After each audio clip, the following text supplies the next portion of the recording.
Maraming salamat po mga kababayan ko. Dahil naputol tayo kanina sa live stream natin doon kasama mga loyalista. Pero dito mga kababayan ko, papakita ko sa inyo yung buong nangyari kanina sa zona. Kung nabitin kayo, eto po mga kababayan yung relive natin. Maraming salamat po. Please don't forget to like this live streaming. Mga kapatid, maraming salamat.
Ayan po mga kabayan, sinalubong po siya ni Senator Amy Marcos sa bukana pa lang po ng Senado, ng Kongreso.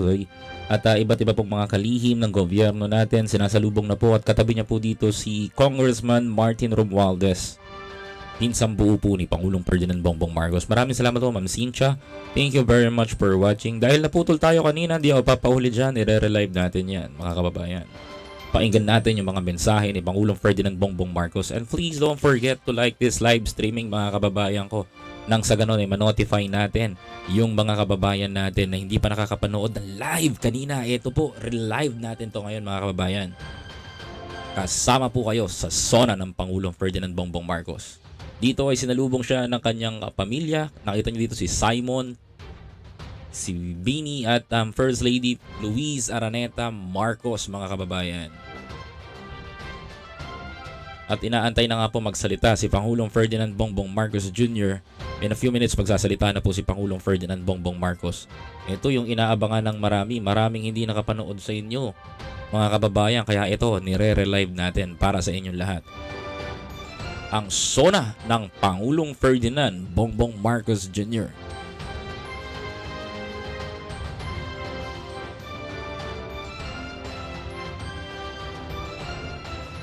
Please don't forget to like this live streaming mga kababayan ko, nang sa ganoon ay ma-notify natin yung mga kababayan natin. As you can see, dating House Speaker, Congressman House Speaker Belmonte with former President Gloria Arroyo. Ay napakarami mga bisita sa Congress. Maraming salamat po sa pag-like. Huwag niyo pong kakalimutan kung nabitin kayo, ito po yung buo mga kababayan. Ayan, pasensya na po kayo kanina dahil putol po ang signal natin dahil limitado ang signal doon sa batasan. Hindi siya katulad nung pwede tayong mag-live on the way. Please don't forget to like this live streaming. Maraming salamat po sa mga bago nating subscriber. Please don't forget to like this live streaming. Nang sa ganon ma-notify natin sila. Lolita Umbao, mabuhay. Ka-PBBM, mabuhay din po kayo dyan Ma'am Lolita. Maraming salamat po sa inyo. Thank you for watching. Ayan, Mari Usta, greetings from Brampton, Canada. Maraming salamat po dyan. Nakakaabot ng Canada. Pusong Pilipino, di nawawala sa atin yan.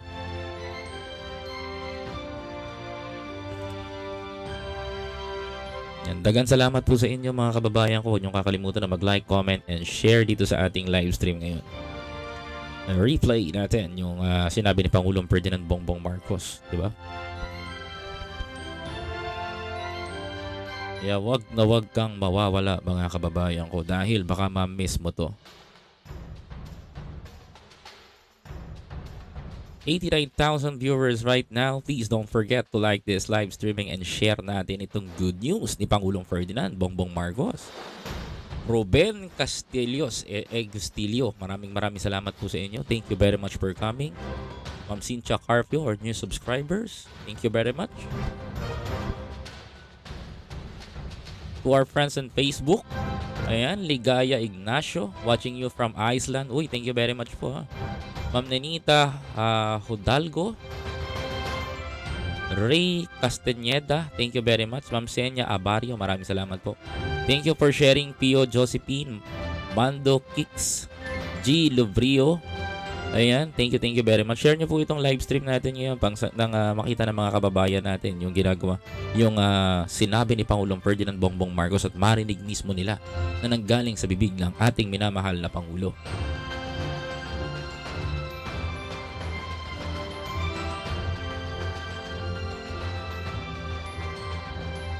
$90,000 viewers right now. Please don't forget to like this live streaming mga kababayan ko.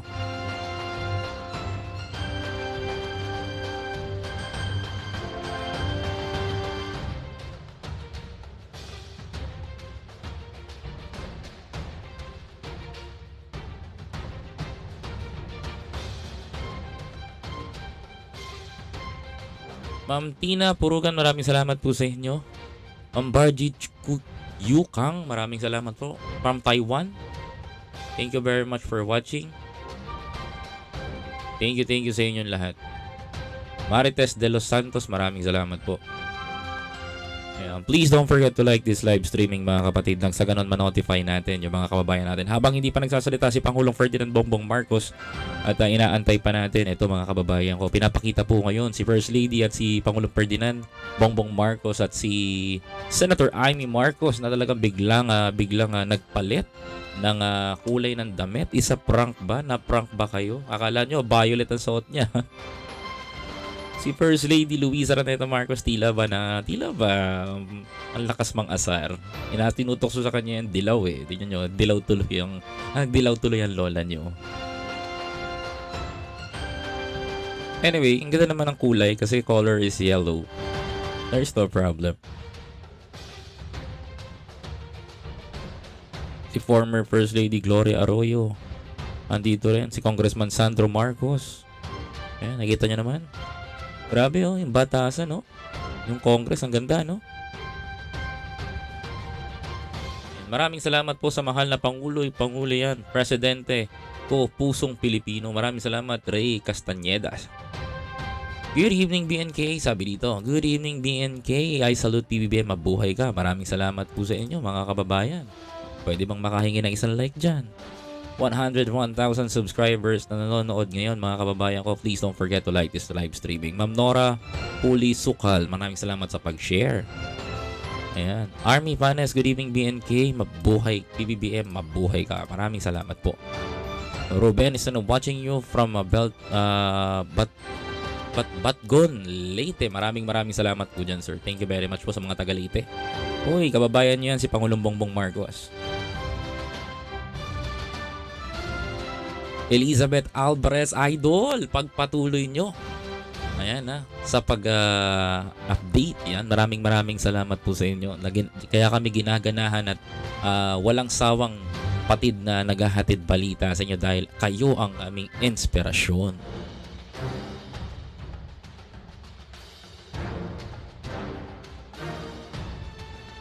Carl Albejo, ayan, nasabi dito ni Carl Albejo, ha, lalong na maiinggit niyan si Hitad. Sabihin niya legit na mga dilawan. Ayan, maybe. Wala tayong pakialam to kay dilawan. Wala, no? David Chavez, Matibag. Nasaan yung ginto na sinasabi? Kala ko ba, mag-antay-antay ka lang. Huwag kang masyadong ma-attach sa ginto, diba? Hindi naman uso o hindi naman napapanahon pag-usapan ng ginto. Pero ang mahalaga doon, yung proyektong ibinabalik ng mga Marcos. Kaya nga dito tayo, may SONA ang Pangulo eh. You know why? Kung bakit may SONA ang Pangulong Ferdinand Bongbong Marcos ngayon? Because babanggitin niya dito kung ano yung mga accomplishment niya. Ano ba mahalaga? Yung accomplishment ni Pangulong Bongbong Marcos yung ginto. Yung ginto mabilis maubos yan. Mawawala yan pag hindi na-invest. Pero itong ginagawa ni Pangulong Ferdinand Bongbong Marcos, ano to? Long-term investment para sa mga Pilipino. Mas gugustuhin ko yung kesa sa ginto. Ito na po mga kababayan ko. In just a few minutes mag-i-start na po ang SONA ni Pangulong Ferdinand Bongbong Marcos Jr. Banji, watching you from Santiago City, Isabela. President Ferdinand Bongbong, mabuhay ka. Mabuhay po kayo dyan. To my fellow Filipinos, ang aking mga minamahal na kababayan, batid ko na hindi madali ang ating pinagdaraanan sa nakaraang higit na 2 taon. Alam ko rin na ang bawat isa sa inyo Pakinggan natin ang video na ito ng Pangulo. inyong makakaya upang patuloy na harapin ang lahat na pagsubok sa kasalukuyan. Alam nyo mga kababayan ko, ito yung isa sa mga pinakamahabang talumpati ni Pangulong Bongbong Marcos ngayon. Kanina pa mga kababayan, nagre-rehearsal siya, nakikita namin eh. Nakikita namin yung mga rehearsal niya, nakikita namin yung mga gagawin niya, and pinaghandaan niya to talaga itong SONA na to.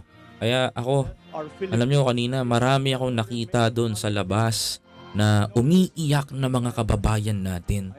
Halos lumuluha silang lahat. Hindi mo mawari ang kanilang mga pakiramdam kung bakit sila lumuluha. And I saw a true love with the President.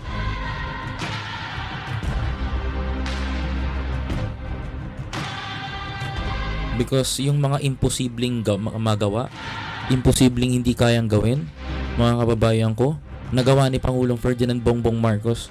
And the good thing is, tinutuloy niya yung mga proyekto ni Pangulong Duterte. Doon ako namangha sa kanya at doon ako nabilib sa mga ginawa niya. Ako nasaksihan ko yung mga ginawa ni Pangulong Bongbong Marcos, yung mga ilang projects niya. To be honest, I was shocked. Kahit kanina nandun ako sa mga kaliwang grupo. Kita niyo yung mga sagot ko sa kanila, tingnan mo mga sagot nila sa akin. 'Di ba? Ganun ako makipaglaban. Nililitan niya ako ng maayos at pinaiintindi ko sa kanila na meron tayo sa gobyernong ganito, pero hindi nila naiintindihan. Kita mo sagot ni Calyodi, 'di ba? Kuntod niyo mo, parehas sila, ayaw lang nila sa kapitalismo, pero parehas sila ni Pangulong Bongbong Marcos na gusto sa demokrasya. Ganon ang estilo. Good evening, Tita Lily. Lakay Ricky Vlog, ayan, maraming salamat to. Felipe Uminga, correct. Ang kadiwa, panindigan, mura talaga. Tuloy-tuloy tayo. State of the Nation Address. Ito po mga kababayan, ako po ay malapit na pong hindi na magsalita dahil papasok na po si Pangulong Ferdinand Bongbong Marcos sa hallway. Ayan mga kapatid, paalala ko lang po sa inyo para makaabot po ito sa mga kababayan natin. Huwag niyo pong kakalimutan na mag-like ngayong gabi. Please like this live streaming and paabutin natin ng 161 likes ito kagad. Nang sa ganun ay ma-notify natin yung mga kapatid natin hindi pa nakakapanood ng State of the Nation Address ni Pangulong Ferdinand Bongbong Marcos. Magsama-sama tayo sa pagtulong-tulong upang sa pag-like mo ay mas marami tayong maabot na mga kababayan natin na hindi pa nakakaalam ng State of the Nation Address ni Pangulong Ferdinand Bongbong Marcos. Kung mahal mo ang Marcos, tutulungan natin siya ikalat ang kanyang mensahe at ang accomplishment ng ating mga nagawa ng ating Pangulong Ferdinand Bongbong Marcos ay ngayon natin ilalabas, ngayon natin irerehistro ang sobrang pagmamahal para sa mga Marcos, mga kababayan. Kaya ano pang hinihintay mo, i-like natin to, paabutin natin ng 162 likes. This like, what do I call this? Sorry, not dislike, sorry for my words. Please paabutin natin siya ng 162 likes as of tonight. Huwag mong kakalimutan para kumalat ng kumalat ang mga bidyong ito dahil gusto kong ipaalam sa mga hindi nakakaalam ang accomplishment ng Pangulo natin, Pangulong Ferdinand Bongbong Marcos Jr. Thank you very much Ate Mabel Bilina for your super chat. Ladies and gentlemen, Let's go. Pahinga natin na Pangulo. and welcome the President of the Republic of the Philippines, His Excellency Ferdinand Romualdez Marcos Jr.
Reminders for everyone, huwag niyo pong kakalimutan na mag-like. Thank you.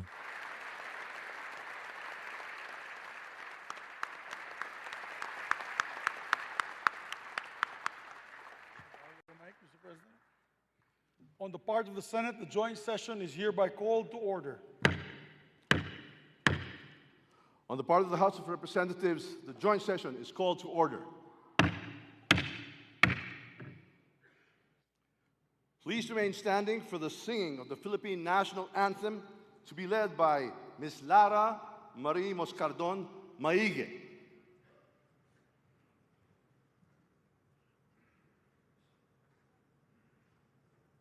Ilagay natin sa kanang dibdib ang ating mga kamay. Perlas ng silanganan, alab ng puso, sa dibdib mo'y buhay.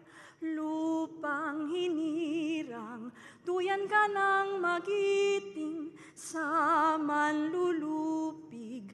Di ka pasisiil sa dagat at bundok, sa simoy at sa langit mong bughaw. May dilag ang tula at awit sa paglayang minamahal. Ang kislap ng watawat mo'y tagumpay na nagniningning. Ang bituin at araw niya kailan pa may di magdidilim. Lupa ng araw ng luwalhatit pagsinta, buhay ay langit sa piling mo. Aming ligaya na pag may manghahapi, ang mamatay ng dahil sa'yo.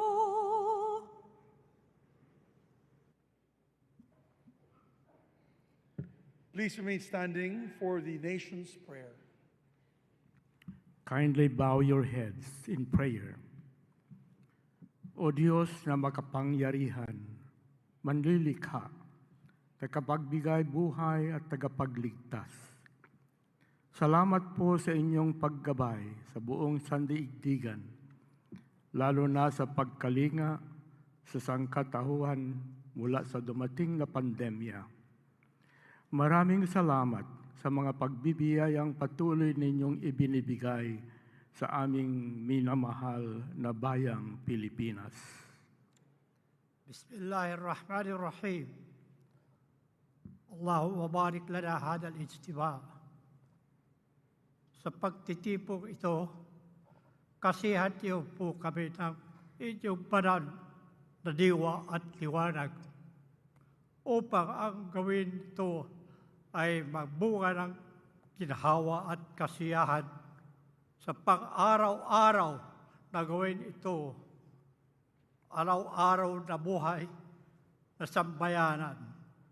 Salamat po sa muling pagsigla ng aming ekonomiya sa pag-unlad ng agrikultura at turismo, pag-inap ng education at pagkalahatan pang-agat ng ibang sektor ng serbisyo, production at pangangalakal na nagbibigay sa amin ng pagkain at kabuhayan.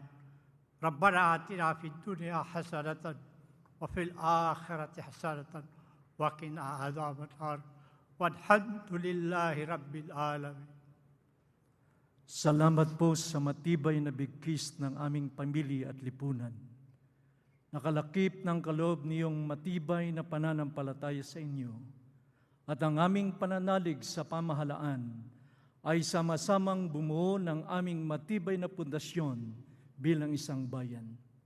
Ang pamilya, pamahalaan at pananalig namin sa inyo, Ama, ang siya rin naming sandigan, kanlungan at bukal ng lakas sa pagharap at pananagumpay sa maraming hamon ng buhay.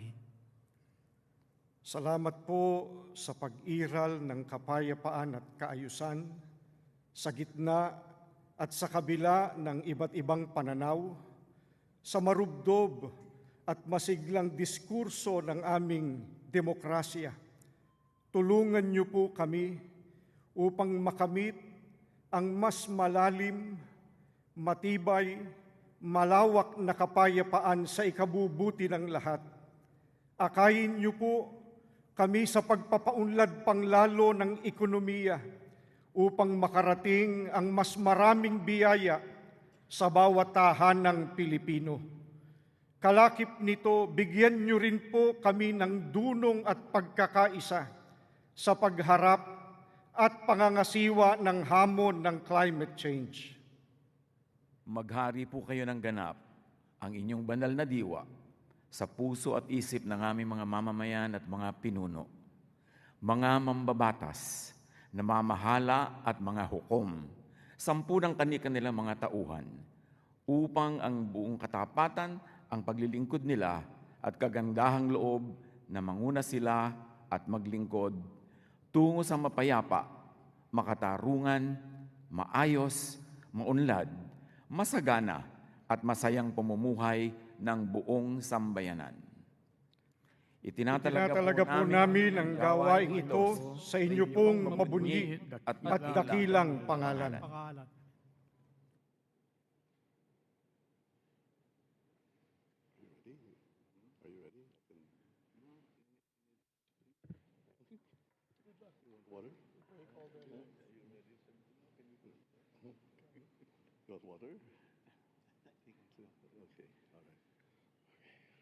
Ladies and gentlemen, honorable members of Congress of the Philippines, His Excellency Ferdinand Romualdez Marcos Jr., President of the Republic of the Philippines.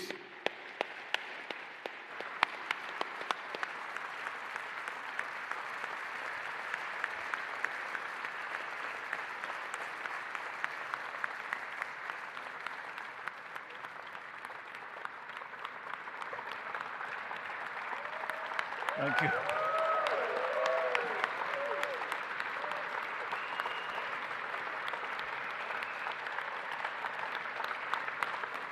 Thank you. Thank you very much. Allow me to greet Vice President Sara Zimmerman Duterte, the former presidents, our former presidents, President Joseph Ejercito Estrada and President Gloria Macapagal Arroyo, Senate President Juan Miguel Zubiri, and the honorable members of the Senate, House Speaker Ferdinand Martin Romualdez, and the honorable members of the House of Representatives, Chief Justice Alexander Gismundo, and the honorable justices of the Supreme Court, His Excellency, Most Reverend Charles John Brown, and the esteemed members of the Diplomatic Corps, Executive Secretary Lucas Bersamin and the members of the Cabinet, First Lady Luis Araneta Marcos,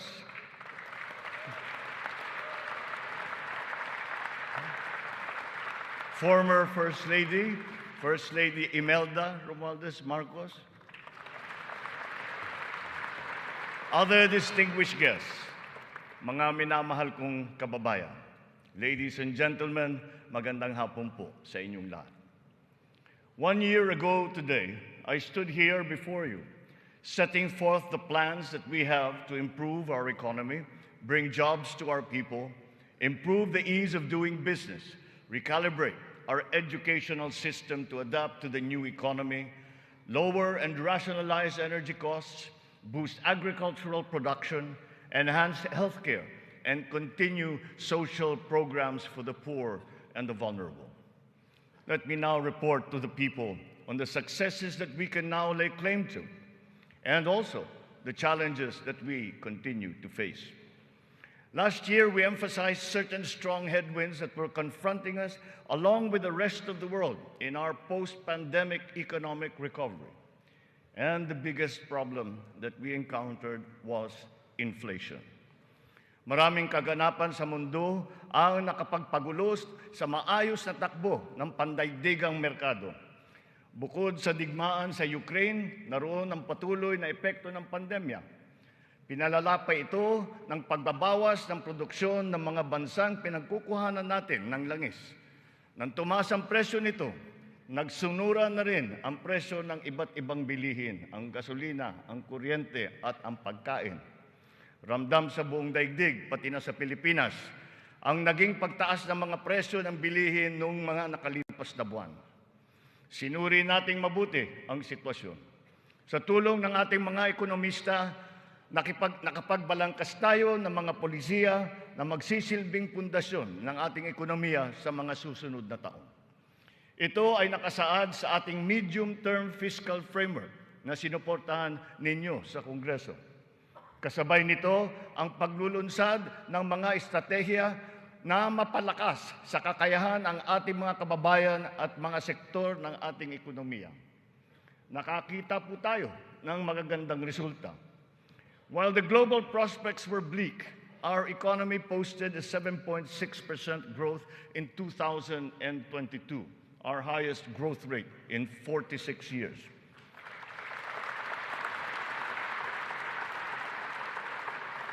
For the first quarter of this year, our growth has registered at 6.4%. It remains within our target of 6 to 7% for 2023. We are still considered to be amongst the fastest growing economies in the Asian region and in the world. It is a testament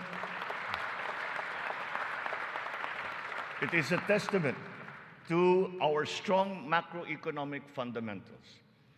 Our financial system, the nerve center of our economy, remains strong and stable. Banks, the transmission arms of our monetary policy, have strong capital and liquidity positions. Stimulated by the relaxation of pandemic restrictions, transactions once again have flourished alongside the booming e-commerce that was undeterred by the pandemic in 2022. The digital economy contributed 2 trillion pesos, the equivalent of 9.4% of our GDP. The economy is revived and rejuvenated, backstopped by a favorable enabling environment and the strong rule of law. This year, the World Bank projects a 6% overall growth rate, well within the range of our targets for the year. It is anchored on strong local demand, underpinned by consumer spending, and draws strength from the BPO industry and, of course, the steady flow of remittances and the continuing jobs recovery. Inflation rate is moving in the right direction. From 8.7% in January, our inflation has continued to ease up in all regions, settling now at 5.4% for June. What this means is that in spite of all the difficulties, we are transforming the economy. We are stabilizing the prices of all critical commodities. According to the Bangko Sentral, inflation is expected to ease further by the close of the year and projected at 2.9% by 2024.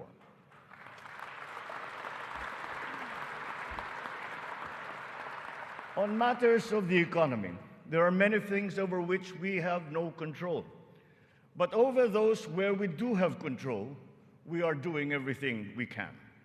Puspusan ang ating ginagawa upang pataasin ang produksyon ng ating ekonomiya. Pinapalago natin ang mga industriya. Dinadagdagan natin ang mga infrastruktura upang mas mapabilis ang daloy ng mga produkto at ng serbisyo. Higit sa lahat, pinapalakas natin ang kakayahan ng mga mamamayan upang mapaganda nila ang kanilang pamumuhay. Ito ang punot dulo ng ating Philippine Development Plan.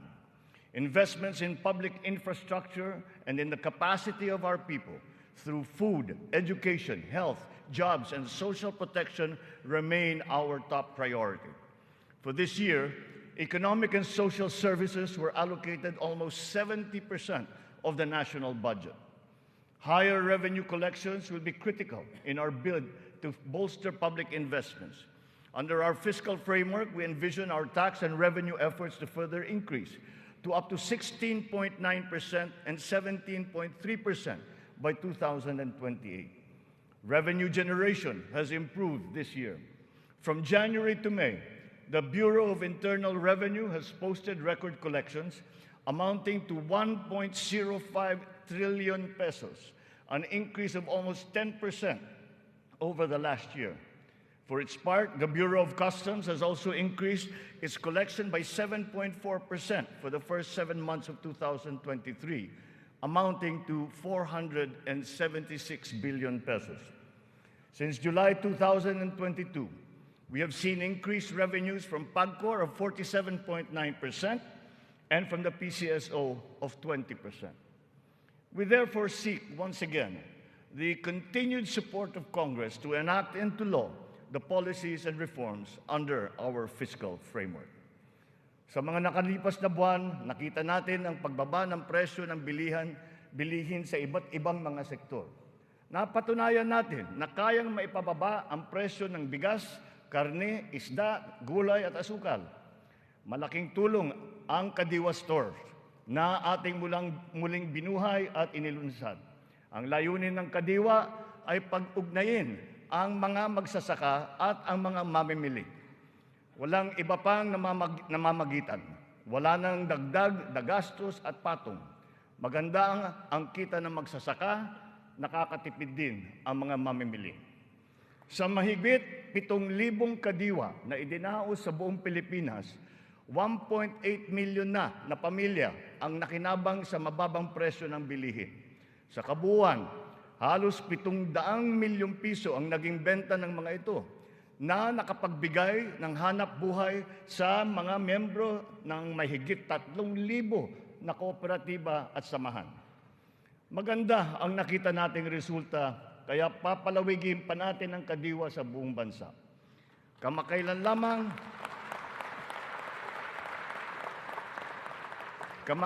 lamang ay nagsanib puwersa na ang mga ahensya ng pamahalaan upang lalo pang patibayin ang Kadiwa. Katuwang natin dito ang buong sektor ng agrikultura at ang lokal na pamahalaan.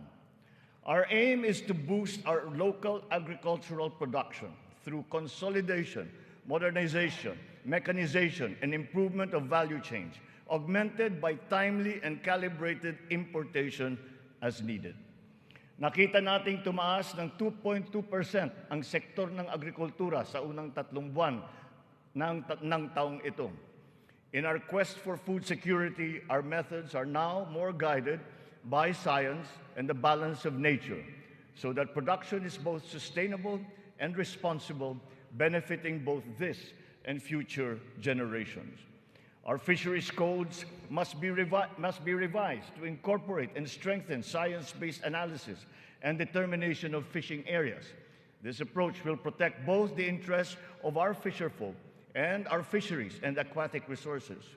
To this end, we will seek the support of Congress to amend the code to guarantee sustainable development of our fisheries sector in harmony with environmental balance.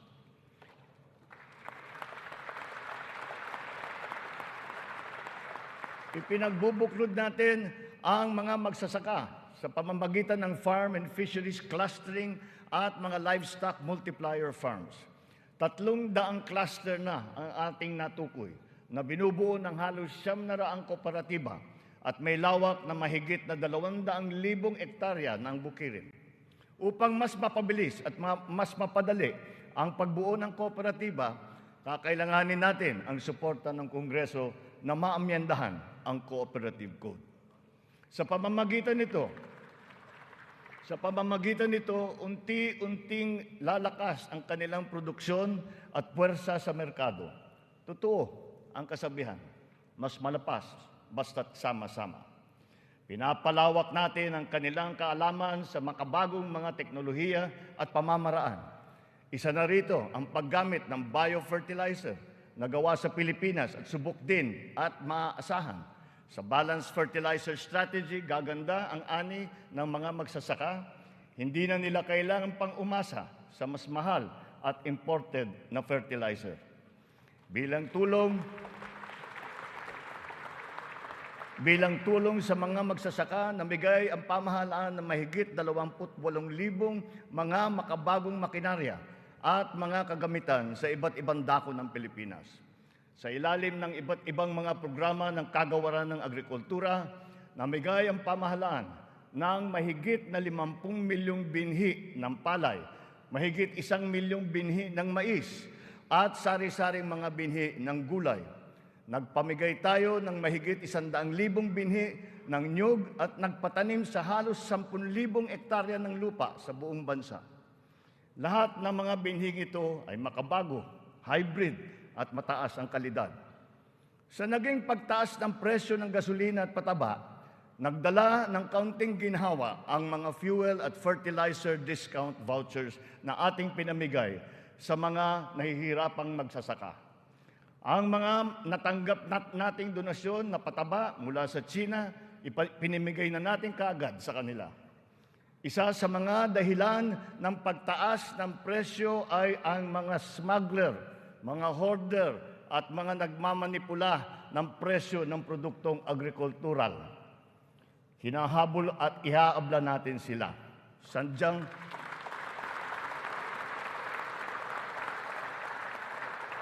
Sadyang hindi tama ang kanilang gawain at hindi rin ito tugma sa ating magandang layunin. Pandaraya ang kanilang ginagawa. Napapahamak hindi lamang ang mga magsasaka, kundi tayo rin mga mamimili. Kaya hindi natin papayagan ang ganitong kalakaran. Bilang na ang mga araw ng mga smuggler at hoarder na yan.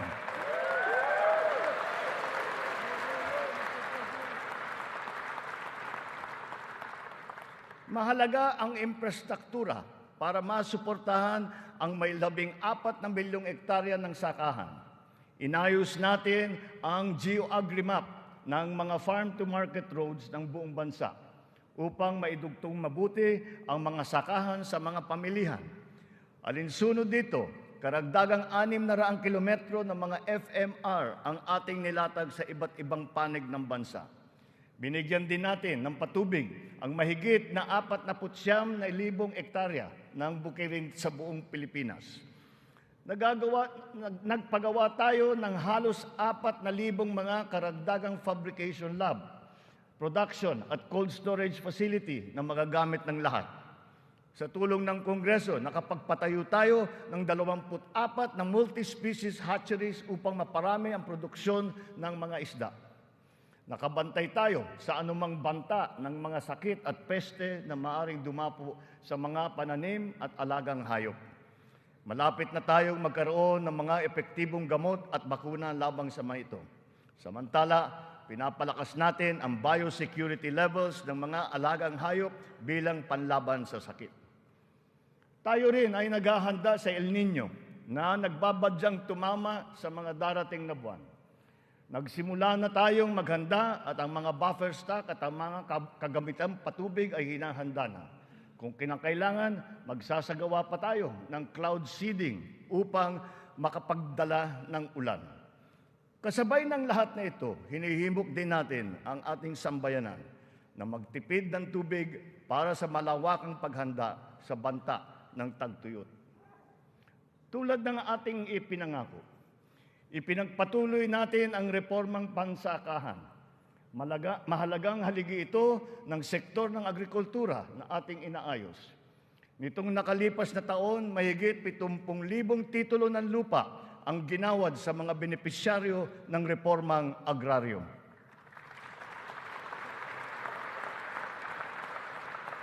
Tamang-tama ang ating pagpapatigil ng mga bayarin ng mga benepisyaryo sa ilalim ng ating nilagdaan EO number 4. Isang taon mula nung aking unang SONA na isabatas na ang bagong Agrarian Emancipation Act.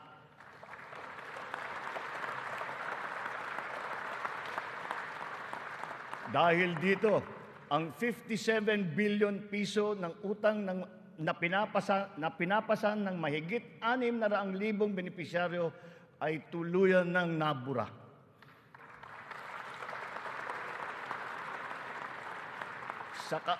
Sa ngalan ng mga magsasakang ito at ang kanilang mga pamilya, maraming salamat muli sa ating mga mambabatas.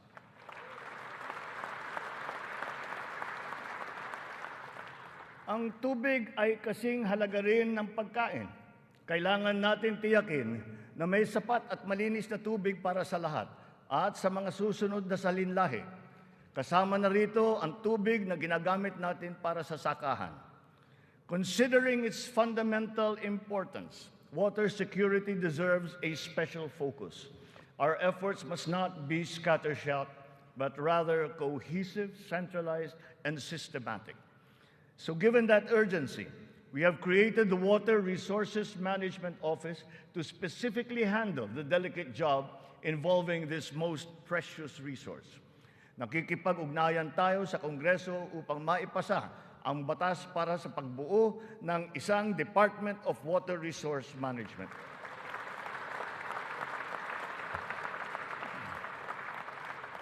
This year, we have allocated 14.6 billion pesos for water supply projects, which will benefit communities all over the country. Recently, the water supply of NCR and Rizal received a significant boost from the first phase of the Wawa Bulk Water Supply Project.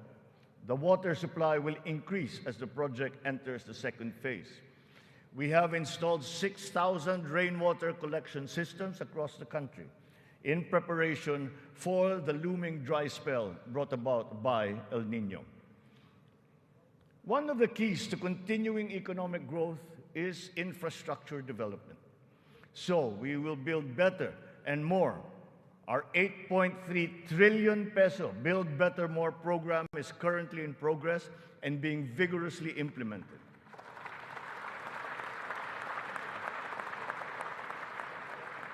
Ang buong bansa ay makikinabang sa 174 na proyekto sa ilalim ng programang ito.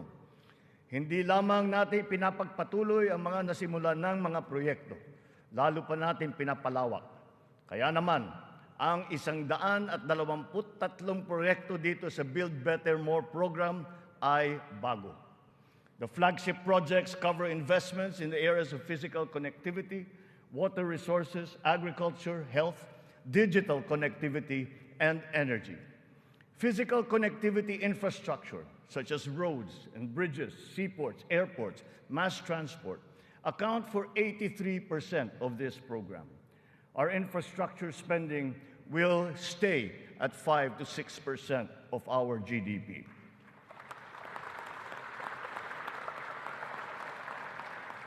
The underlying logic to our infrastructure development is economic efficiency. We are opening up all gateways to mobilize goods and services at less cost and in less time, and ultimately to drive the economy forward.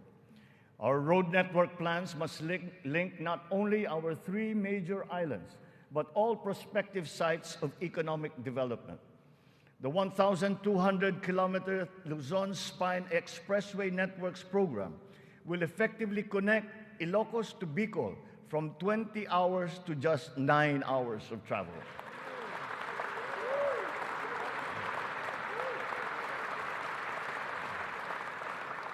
Under the Mega Bridge program, 12 bridges totaling 90 kilometers will be constructed, connecting islands and areas separated by waters. The program notably includes the Bataan-Cavite Interlink Bridge and the Panay-Guimaras-Negros Island bridges, each spanning 32 kilometers, and also the Samal Island Davao City Connector Bridge. As of June this year, we have constructed, maintained, and upgraded more than 4,000 kilometers of roads and around 500 bridges across the country. Crucial airport and port development projects across the country have also been completed, including Cebu Pier's 88 Smart Port and the new passenger terminal buildings of Clark Airport and the Port of Calapan. We initiated several railway projects with a total length of more than 1,000 kilometers. Notably, the southern leg of the north-south commuter railway system is now in full swing. In a few years, travel from Pampanga to Laguna will be reduced from 4 hours to just 2.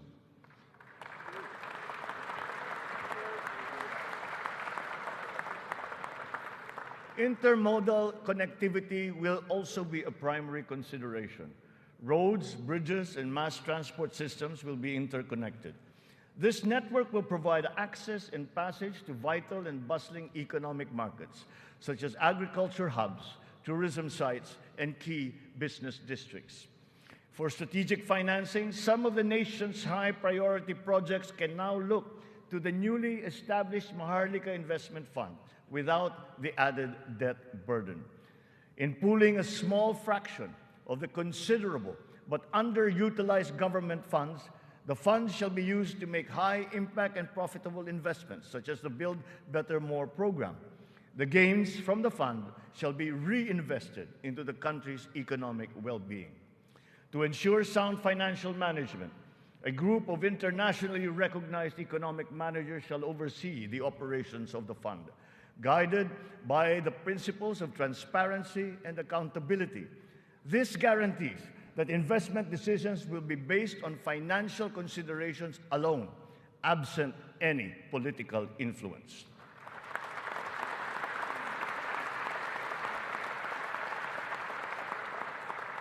The funds for the social security and public health insurance of our people shall remain intact and separate. Owing to favorable market conditions, the price of crude oil has stabilized. Since last year, gasoline and diesel prices have gone down by 18% to 29% respectively. We have built 8 new additional power plants. This brings to 17 the total number of power generation facilities that have been switched on across the country since last year, substantially increasing our energy production by 1,174 megawatts.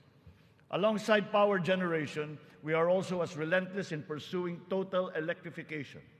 Since my assumption into office, almost 500,000 homes have been given access to electricity. We will spare no effort to achieve full household electrification by the end of my term.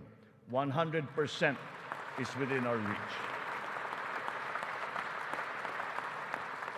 When it comes to energy, renewable energy is the way forward. We are aggressively promoting renewables so that it provides a 35% share in the power mix by 2030, and then on to 50% by 2040. To accelerate the realization of this green energy goal, we have opened renewable energy projects to foreign investments. Since last year, an additional 126 renewable energy contracts with a potential capacity of 31,000 megawatts have been awarded. To date, we have over 1,000 active projects spread all over the country.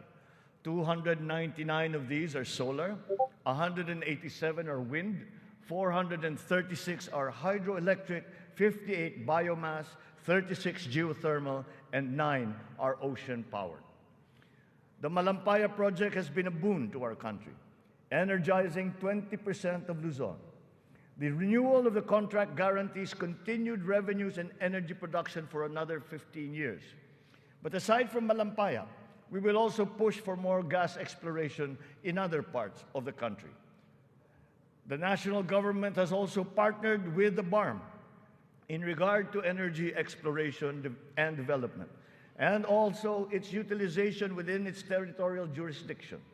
We therefore expect to see renewed investor interest in its promising sites. We finally have a unified national grid with the interconnection of the Luzon, Visayas, and Mindanao grids.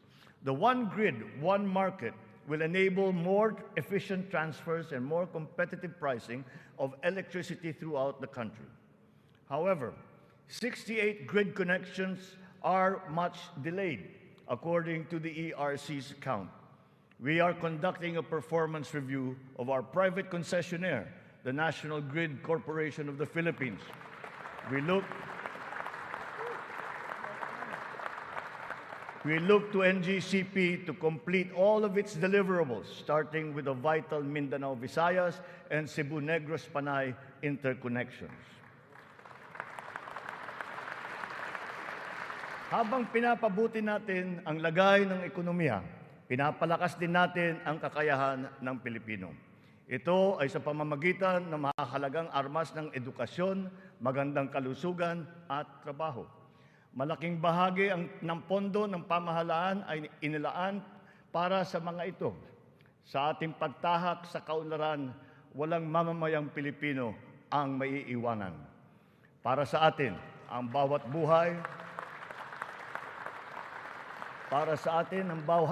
buhay ay mahalaga. Anuman ang edad, kasarian, pangkat, relihiyon o pisikal na kondisyon, sila ay kukupkupin at tutulungan.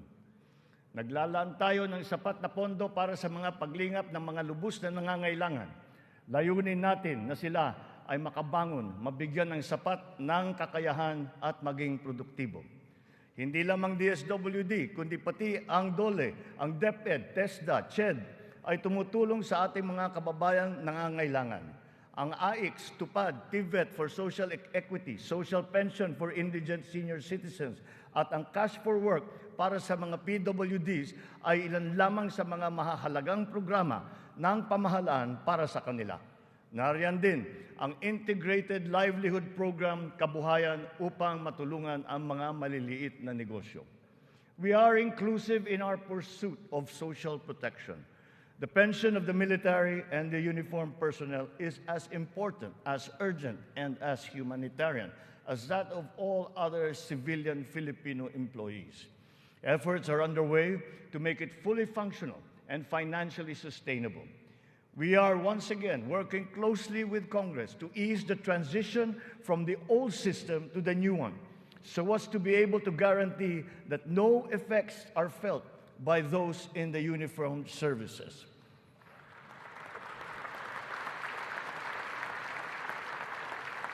Nagsisimula ang lahat sa edukasyon. Ito ay para palakasin ang isip at kakayahan ng bawat Pilipino. Ang ating butihing Vice Presidente, na kalihim din ng kagawaran ng edukasyon, ay tumutulong upang tiyakin na ang bawat batang Pilipino ay mabibigyan ng nararapat at kalidad na edukasyon.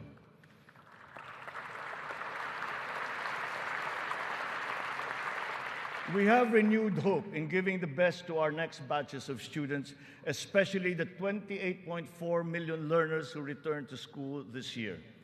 Learning recovery will be at the forefront of our education agenda. The Matatag Agenda for Basic Education has been launched, focusing on relevance of curriculum, rapid and responsive delivery, and the welfare of both learners and teachers. We are augmenting as well our school workforce. 90% of the newly created teaching positions have now been filled, while additional administrative personnel have been hired to unburden the teachers of any extra load. Taking to heart the lessons of the pandemic, alternative delivery modes and blended learning methodologies have been adopted to ensure unhampered learning. Additional social safety nets, such as school-based feeding programs, are also being implemented. Learners will be made more resilient.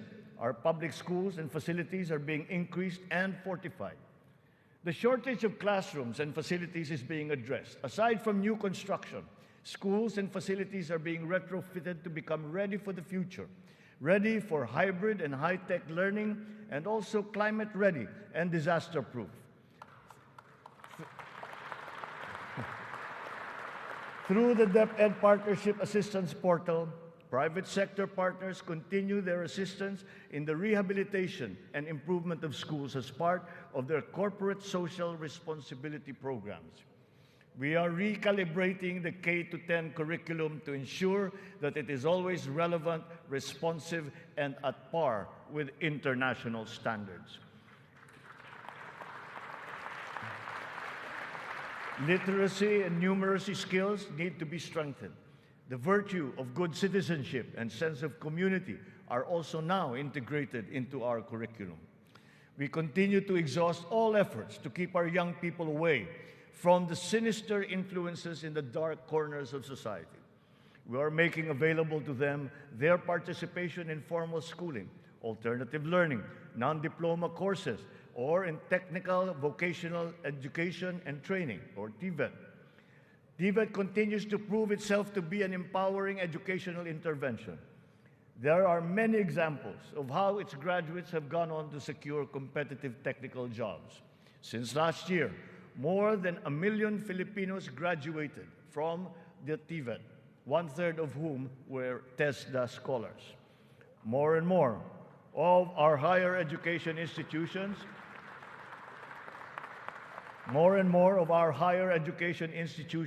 have reached world-class status. This year, 52 Philippine HEIs have been included in the World Universities rankings compared to just 15 last year. We will not let a student's financial constraints be an hindrance to his or her education. We have activated social safety nets, such as skills development training and youth employment programs. Tertiary education in state universities and colleges will remain free for our qualified students.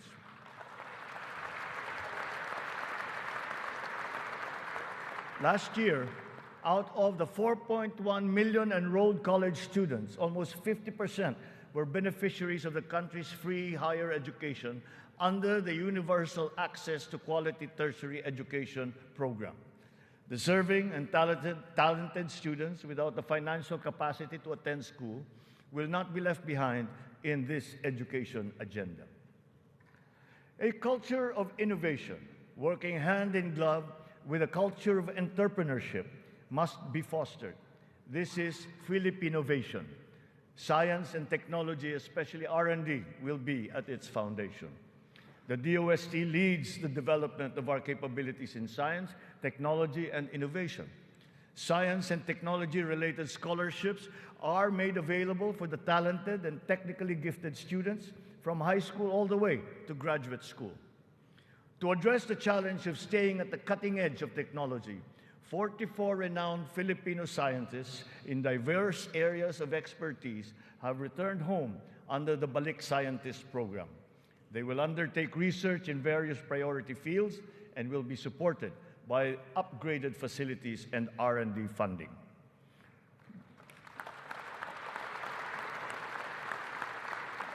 the Philippines has launched 2 additional satellites into space. Together with the first satellite, they will track weather, predict storms, evaluate soil and water supplies, analyze shifts in population, and be used for traffic management, geohazard mapping, risk assessment, and even including security and defense. Science, technology, and innovation will drive the quality and competitiveness of our workforce, as well as our manufacturing, export, creative, and service industries, in existing markets and in new ones waiting to be explored. The bane of the mismatch between jobs and skills among our workforce is being rectified through strengthened government, industry, labor, academe partnerships, and the continuous reskilling and upskilling training programs that we have put before our workforce. For our seafarers to continue to excel, maritime education in the Philippines has been strengthened. This will progress and solidify our country's position as a global maritime hub through the steady supply of competent Filipino seafarers to foreign merchant marine vessels. The question about the European Union's recognition of the standards of training of Filipino seafarers has, after 17 years, finally been resolved.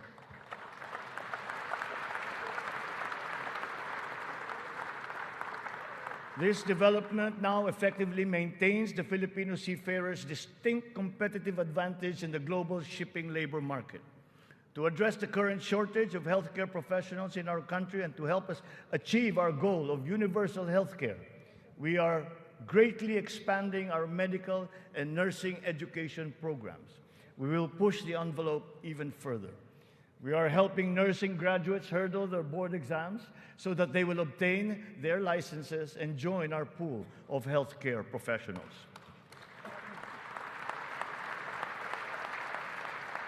Ang kalusugan ang ikalawang armas para sa lakas ng pangangatawan ng bawat Pilipino. Isinusulong natin muli ang kalusugan ng Pilipino. We are now refocusing our health priorities, applying the lessons learned from the pandemic and addressing the weaknesses that it has exposed. Healthier communities and lifestyles are our advocacy. We have launched convergent programs to address hunger and nutrition-related issues amongst our people, especially the children, like stunting and wasting. Last week, we introduced the pilot food stamp program, which seeks to supply the nutrition needs of the million most food-poor Filipinos. The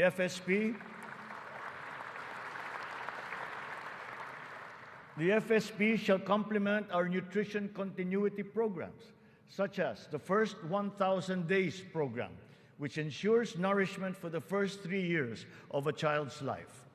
The supplemental feeding program is for our children attending daycare centers. The K-6 program will feed kindergarten to grade 6 public school students who are suffering from wasting and severe malnutrition. We are catching up on the routine vaccinations of our children.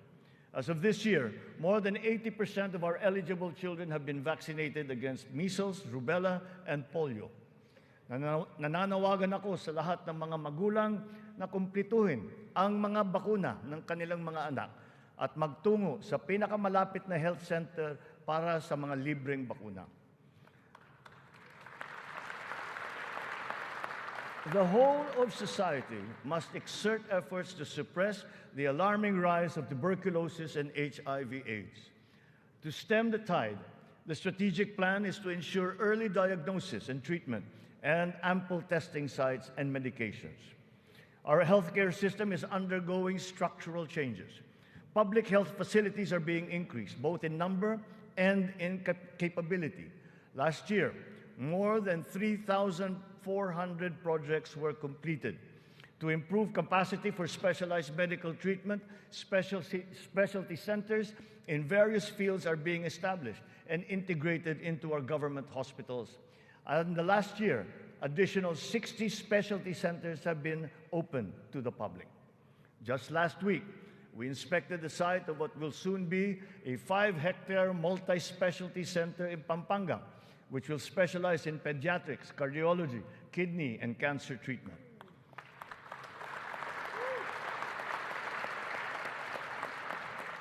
We are working for a more direct, efficient delivery of services through integrated primary care providers and networks in partnerships with the LGUs and our partners in the private sector. These shall, of course, be supported by what is now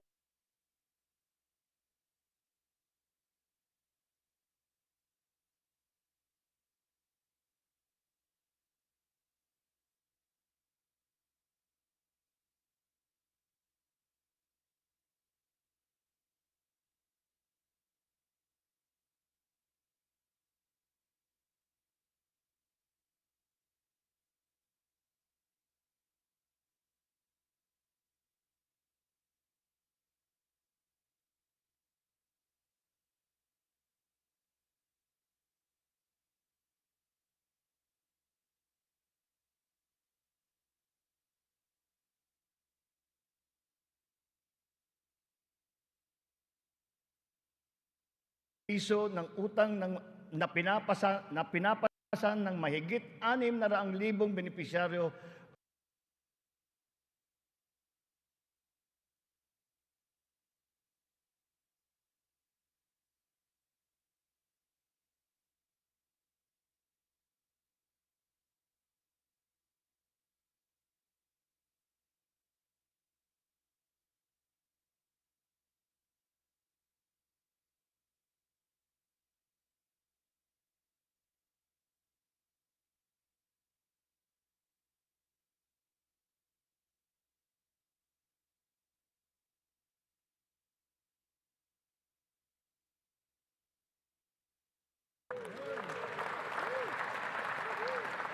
and the Panay, Guimaras, Negros Island bridges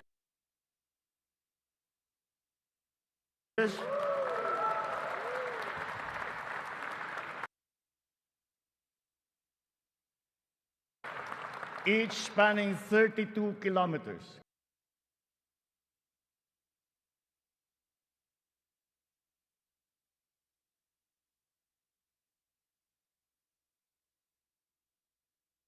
And also the Samal Island Davao City Connector Bridge. As of June this year, we have constructed, maintained, and upgraded more than 4,000 kilometers of roads and around 500 bridges across the country. Crucial airport and port development projects across the country have also been completed, including Cebu Pier's 88 Smart Port and the new passenger terminal buildings of Clark Airport and the Port of Calapan. We initiated several railway projects with a total length of more than 1,000 kilometers. Notably, the southern leg of the north-south commuter railway system is now in full swing. In a few years, travel from Pampanga to Laguna will be reduced from 4 hours to just 2.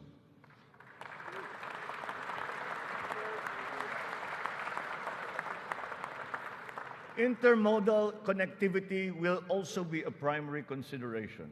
Roads, bridges, and mass transport systems will be interconnected. This network will provide access and passage to vital and bustling economic markets, such as agriculture hubs, tourism sites, and key business districts. For strategic financing, some of the nation's high-priority projects can now look to the newly established Maharlika Investment Fund without the added debt burden. In pooling a small fraction of the considerable but underutilized government funds, the funds shall be used to make high-impact and profitable investments, such as the Build Better More program. The gains from the fund shall be reinvested into the country's economic well-being. To ensure sound financial management, a group of internationally recognized economic managers shall oversee the operations of the fund, guided by the principles of transparency and accountability. This guarantees that investment decisions will be based on financial considerations alone, absent any political influence.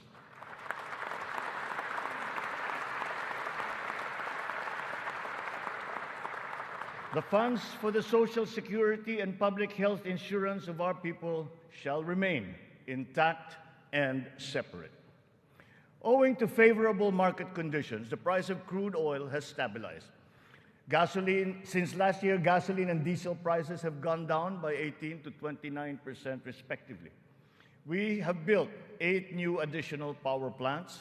This brings to 17 the total number of power generation facilities that have been switched on across the country since last year, substantially increasing our energy production by 1,174 megawatts. Alongside power generation, we are also as relentless in pursuing total electrification.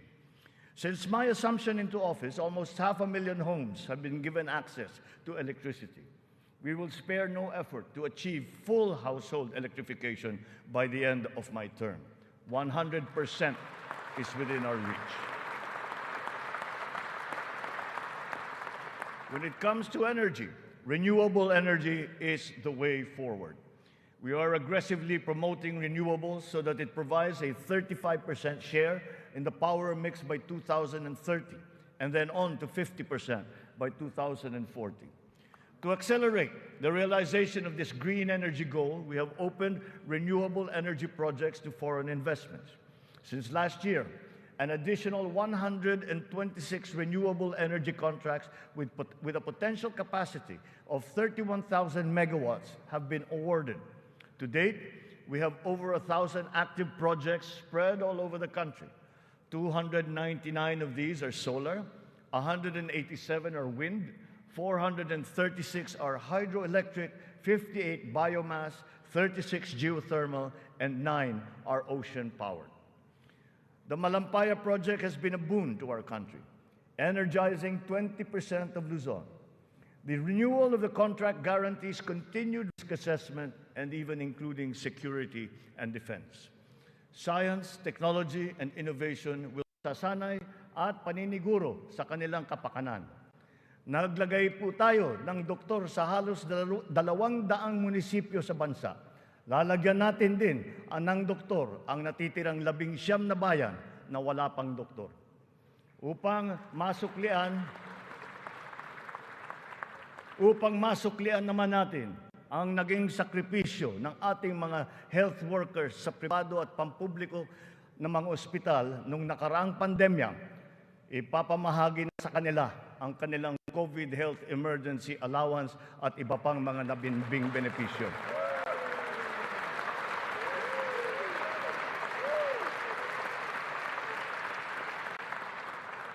Kasabay ng pangangalaga natin sa edukasyon at kalusugan ng ating mamamayan, tinitiyak din natin na may sapat at magandang hanap buhay sa loob at maging sa labas ng bansa. As of May this year, our employment rate rose to 95.7%, clear proof of the improvement from the severe unemployment that we experienced during the height of the pandemic. Employment then was at a low of 82.4%.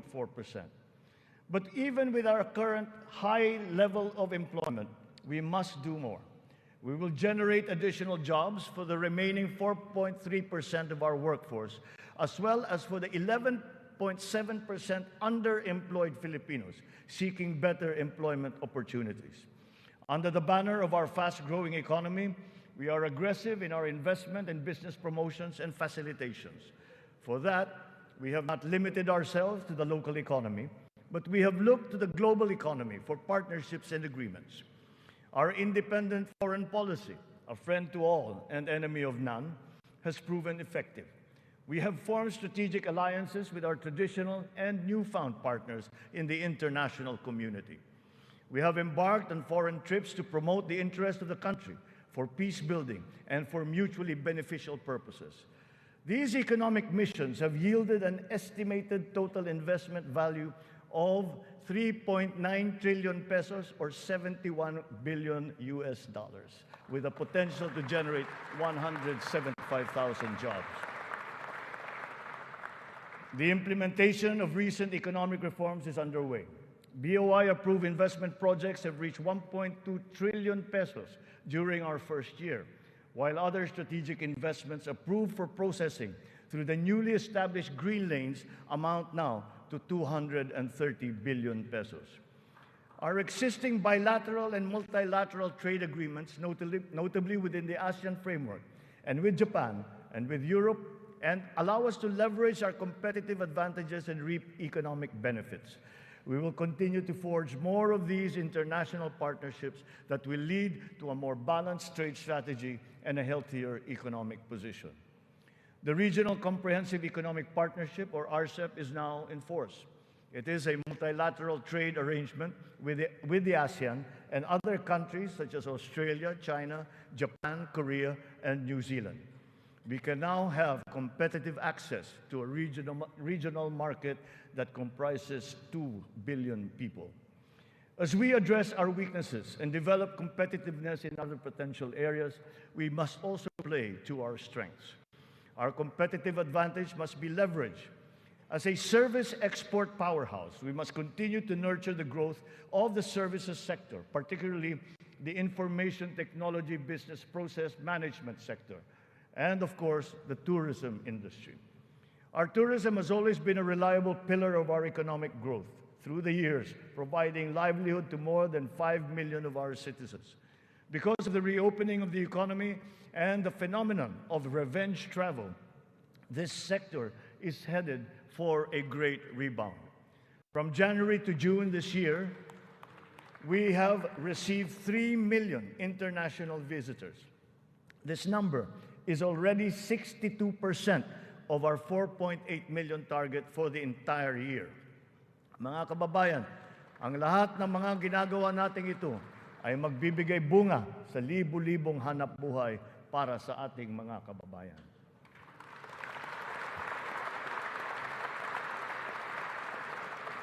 To create these investment opportunities, we must ensure that an enabling business environment is in place, that there is peace and order, and that the rule of law governs.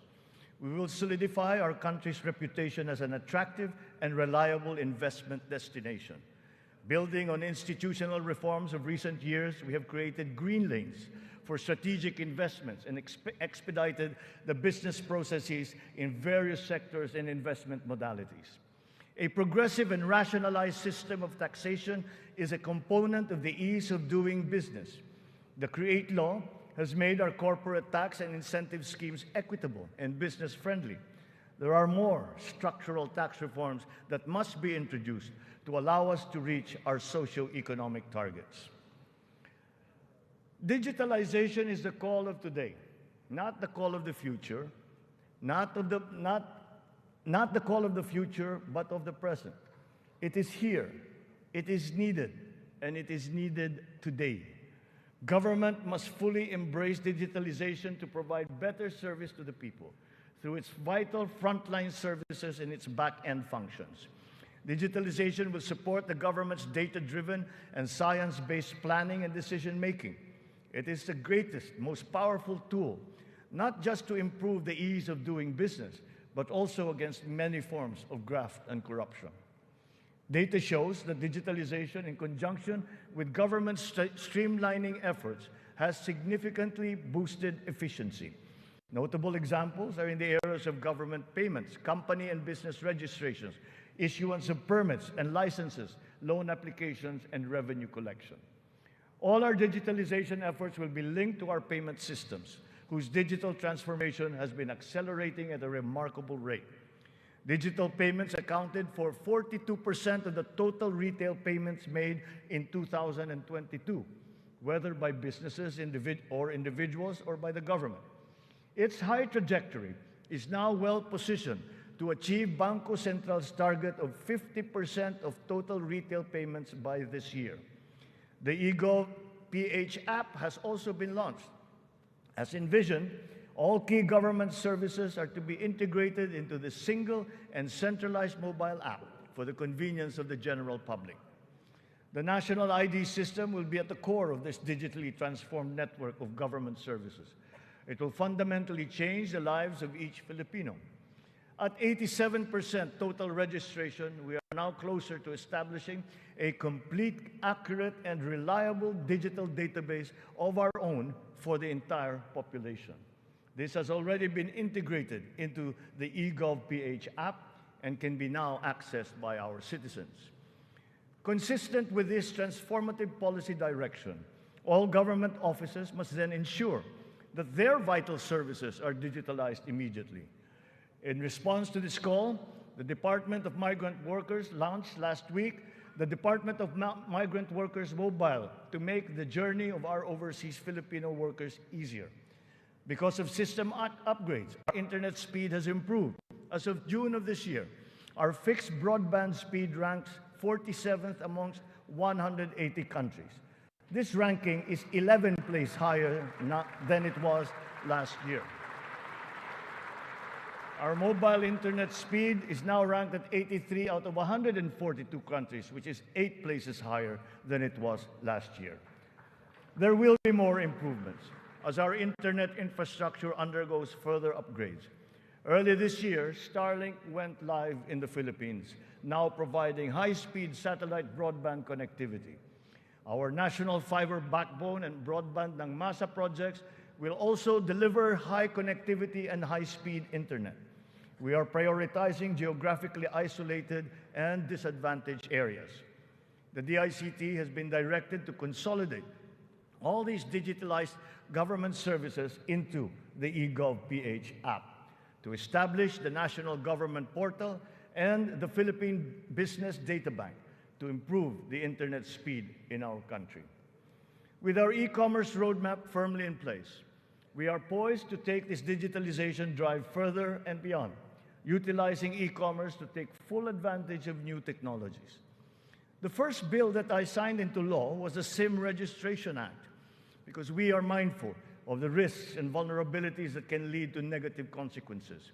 Digital users and consumers shall be protected from identity theft, phishing, other online scams through essential systems and safeguards, such as cybersecurity, data privacy, consumer complaint mechanisms, and financial literacy campaigns.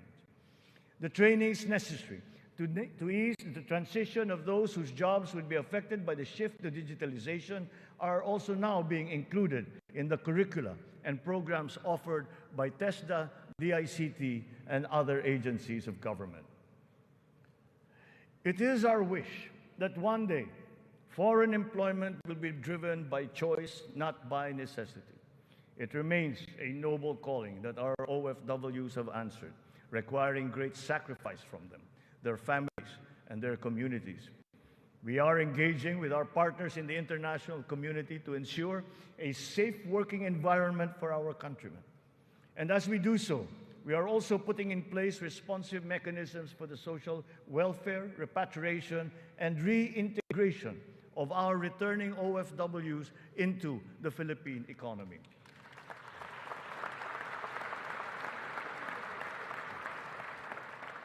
As the world economy reopens, we are witnessing a rise in overseas Filipino deployment.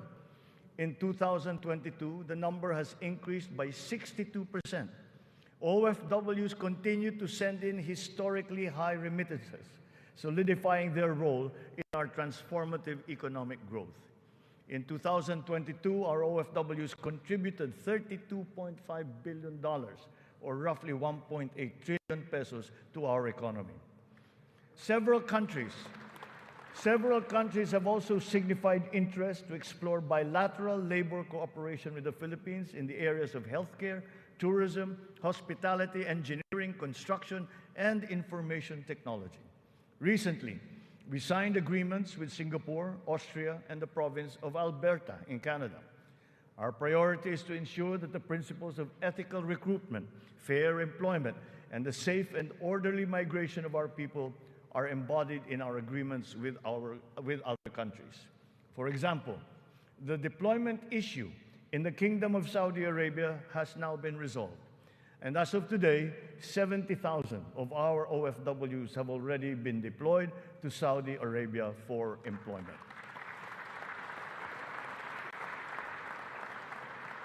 Moreover, the unpaid salaries and other related claims of some 14,000 OFWs who have been put out of work in Saudi Arabia during the pandemic are now being processed. The Crown Prince of the Kingdom of Saudi Arabia himself personally committed to me that the unpaid claims of Filipino workers would now be paid.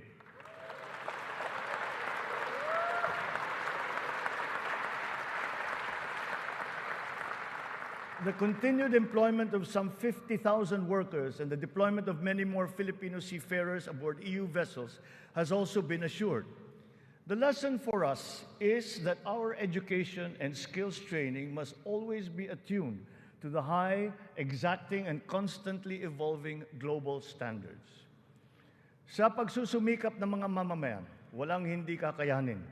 Kahit ang mga matatayog na pangarap ay maaabot, kasama ang inaasam na tahanan. Katuwang natin ang lokal na pamahalaan at pribadong sektor upang matulungan ang Pilipino sa pangangailangan ng pabahay. Patuloy ang serbisyo ng Pag-ibig Fund upang makatulong sa kanyang 15 milyong membro para makabili ng bahay. Sa nakarang taon, mahigit 100,000 ang kumuha ng housing loan sa Pag-ibig na nagkakahalaga ng 117 billion na piso. Ito ang pinakamataas ng bilang sa buong kasaysayan ng Pag-ibig.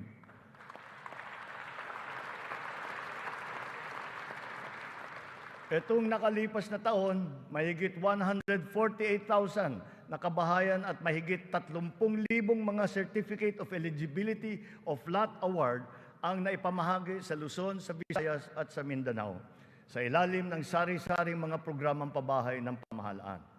Mahigit 35,000 residential free patent at agricultural patent titles naman ang naibigay sa mga benepisyaryo nito sa buong bansa. Hindi pa dito natatapos. Papalawigin pa natin ang ating programa sa abot-kayang pabahay, lalo na para sa mga mahihirap nating kababayan. Itong nakalipas na taon, inilunsad natin ang pambansang pabahay para sa Filipino Housing Program o 4PH. Nagkaroon na tayo ng groundbreaking sa 25 lugar sa iba't ibang bahagi ng bansa. Nagpirmahan na rin ng kasunduan upang simulan ang mga proyekto sa mahigit 100 lokasyon. Kung susumahin natin ito, mahigit 1 milyong kabahayan ang may alay natin sa ating mga kababayan sa buong bansa.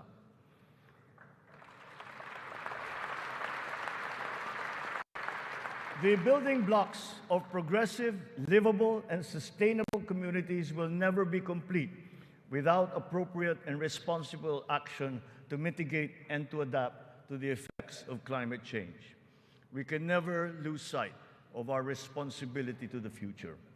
The economic agenda cannot and will not ever be incompatible with our climate change agenda. Climate change is now an important criterion in our integral national policies, in planning, decision-making, up to the implementation of programs. The potential advantages of such enlightened policies extend to jobs and livelihood, with the unlocking of the development of the green and blue economies. We have learned many painful lessons from past disasters, but we continue to be alert and prepared in our disaster response. It has in fact been commented that sometimes we are over-prepared for such natural disasters. Well, to continue that, we are reorganizing our response teams to make them more adaptable, agile, and effective in times of calamities and crises, with a clear unity of command. Our evacuation centers are being upgraded to withstand the greater forces of the new normal of extreme weather, as well as other natural and man-made disasters. Furthermore, new evacuation centers are also being built, of which 55 have already been completed. We remain committed to global decarbonization goals and the reduction of our carbon footprint. We preserve and protect the treasure that is our forests. Their value to the environment, to the ecology, and the economy is incalculable. We have adopted the concept of the circular economy, using nature as our model. The aim is to keep raw materials in a closed loop. In our world with scarce resources, the circular economy allows us to fully use these resources, minimize waste, and reduce the need for new resources, just as it is in nature. Just like our climate change action, this new system requires the participation of all sectors of society, up to each individual citizen, for it to succeed. Only a whole of government and whole of society approach will enable us to do all of these. It is necessary to apply all the resources that are at hand if we are to progress as quickly as we need to. Collaboration is the key between and among government offices, and between government and the private sector, between industries and the academe, between government and international partners, and most importantly, collaboration between and among our populace. Kakailanganin natin ang tulong at kakayahan ng buong pamahalaan at ng buong bansa. And so, we shall do the same for the next 5 years. We seek not only to become more effective, but more, to become truly transformative. This approach will be operationalized through the interagency cooperations as well as through coordinated efforts between and among the 3 branches of government and the independent constitutional bodies. We have organized private sector advisory councils and national local mechanisms to establish the needed linkages.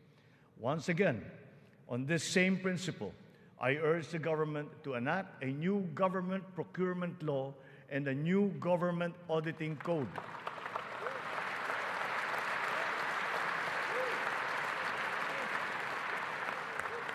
This to make government procurement and auditing more attuned to these changing times.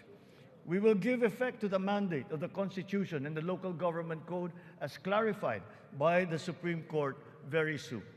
Almost all the required devolution transition plans of the LGUs are done. To fully prepare them for optimal devolution, the necessary technical and financial assistance is being extended to our local governments. In everything that we do, the enduring Filipino quality of bayanihan will still be our guide. 5 taon mula nung matinding kaguluhan, babangon na ang Marawi City.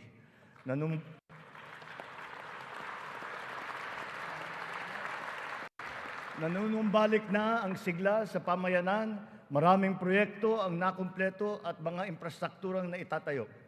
Kasalukuyan na tayo nagpoproseso ng tulong pinansyal para sa mga biktima ng Marawi Siege upang sila ay makapagsimula muli. Naway mamayani ang pag-asa. Naway magpatuloy ang pagkakaisa, pagmamatyag at paghahangad ng kapayapaan at kaunlaran. We are proud of the progress that the BARM has taken. It will be self-governing. It will be self-governing, it will be progressive, and it will be effective. But this was only made possible because of the cooperation of all key groups. We talked to the local governments, the royal families, the MNLF, the MILF, were all consulted and represented in this transition phase. The international community has also supported us in this smooth transition. Former adversaries are now partners in peace. Its functions have been defined, and its basic laws are now being written. Through the BARM, we have strengthened the nation's prospects for finally achieving sustainable progress anchored on a true and lasting peace in southern Philippines. We will continue to support the progress of the BARM, apace with our singular vision for all Filipinos.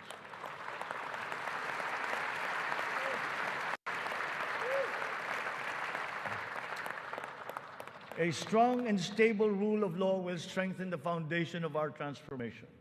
Our police and armed forces are being strengthened and modernized to be more effective in maintaining peace and order and in defending our sovereignty. We fully support the judiciary's efforts to improve the justice system and to protect constitutional rights. The campaign against illegal drugs continues, but it has taken on a new face.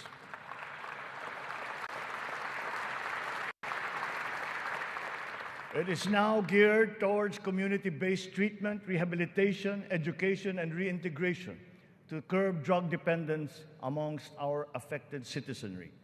Last year, we launched the Buhay Ingatan, Droga'y Ayawan, or BIDA program, and established an additional 102 Balay Silangan Reformation Centers nationwide. We will relentlessly continue our fight against drug syndicates, shutting down their illegal activities,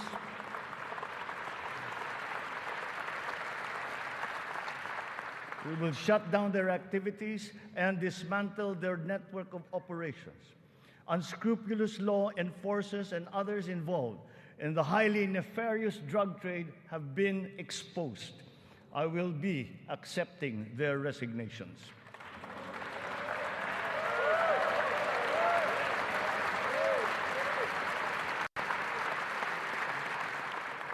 In their stead, we will install individuals with unquestionable integrity who will be effective and trustworthy in handling the task of eliminating this dreaded and corrosive social curse.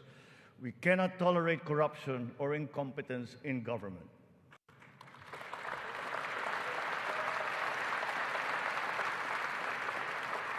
For almost half a century, some of our fellow Filipinos have taken to arms to make their views known and felt. We are now at a point in our history when their armed struggle has evolved. We have now progressed together towards peace and development. We have incorporated capacity building and social protection into our reintegration programs to guarantee full decommissioning of former combatants.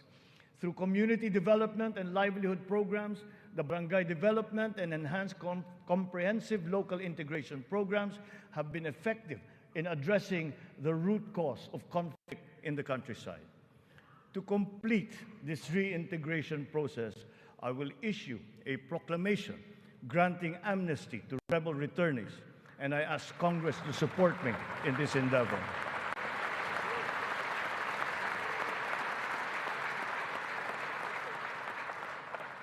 Our journey to progress requires not only unity and social cohesion amongst our people.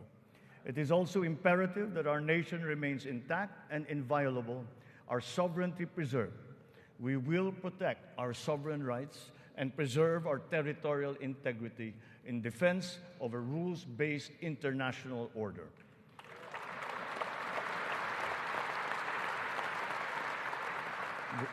With our national interest paramount, we will always pursue constant dialogue and diplomatic approaches to the resolution of any issue that may arise. So the initial results of our efforts inspire confidence.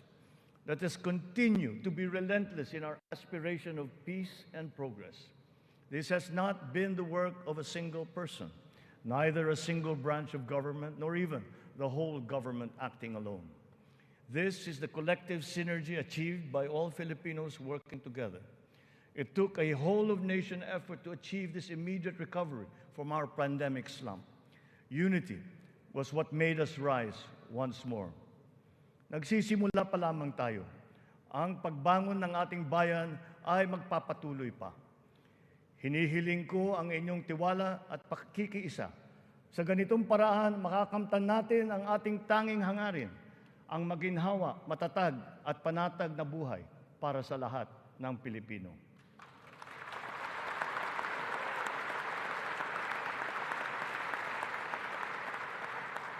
Makikipagtulungan tayo ng mabuti sa Kongreso para sa mga mahahalagang batas na kinakailangan para sa ating tuloy-tuloy na pag-ahon.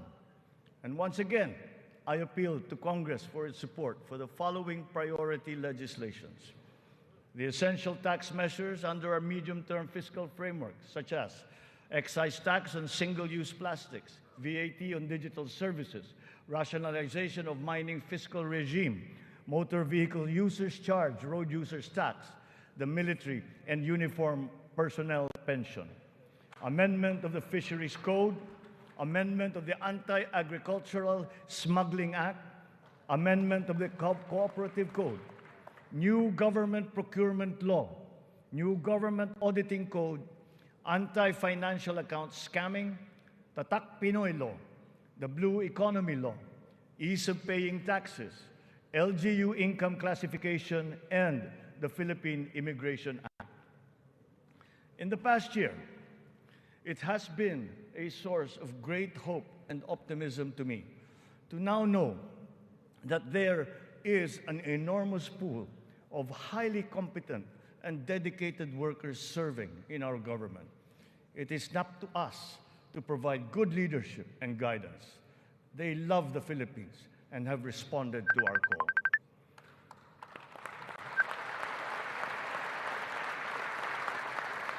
I have stated before that my confidence in our future was grounded in our world-class quality workforce, be they the farmers in the field, corporate giants, government officials, school teachers, health workers, or employees. That confidence has been further buoyed by the demonstration of love for the Philippines. Every Filipino has unanimously risen to the challenge that we have made to them to be part of our nation's future.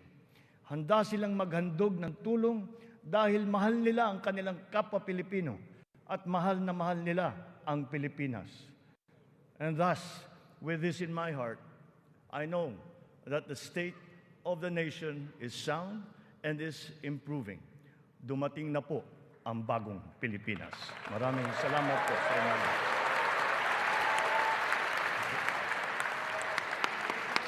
Yes.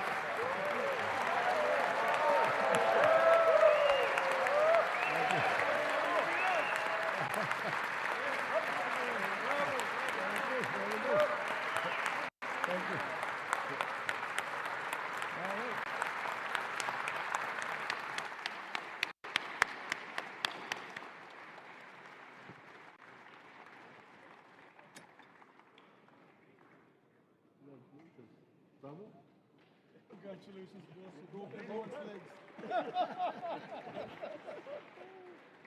legs. On the part of the Senate, the joint session is adjourned. On the part of the House of Representatives, the joint session is adjourned.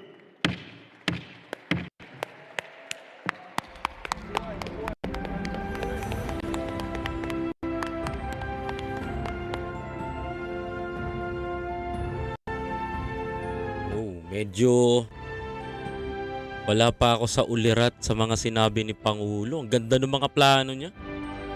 Honestly, napakaganda ng plano ni Pangulong Ferdinand Bongbong Marcos sa bansa natin. Kaya ayoko sayangin ito. Itong pagkakataon na to. Kaya I do my best para alam nyo na makatulong tayo. Na makagawa tayo ng mabuti kasama si Pangulo.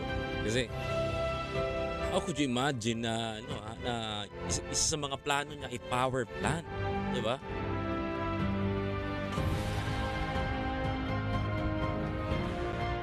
Diba mga kababayan ko? Bawal po mag-promote, madam. Pasensya na po. Huwag pong ganyan. Huwag po dito sa channel. And how could you imagine na ganong katindi yung mga kababayan yung ginagawa ni Pangulong Ferdinand Bongbong Marcos Jr. na dream niya para sa Pilipinas, 'di ba? Kung ako 'yan mga kababayan ko, hindi ko sasayangin 'yun. Mga kababayan ko, hindi ko rin sasayangin 'yun. Hindi ko sasayangin yung mga ginagawa ni mga kababayan ko. Hindi ko sasayangin yung ginagawa ni Pangulong Ferdinand Bongbong Marcos na katulad nito, mga kapatid. I was I'm so very impressed by President Ferdinand Bongbong Marcos. Well, job well done, Mr. President, for 1 year. Sampal ito sa mga nang-alila sa kanya, sampal ito sa mga nangutya sa kanya, sampal ito sa mga sinabing magnanakaw ang mga Marcos. 'Di ba?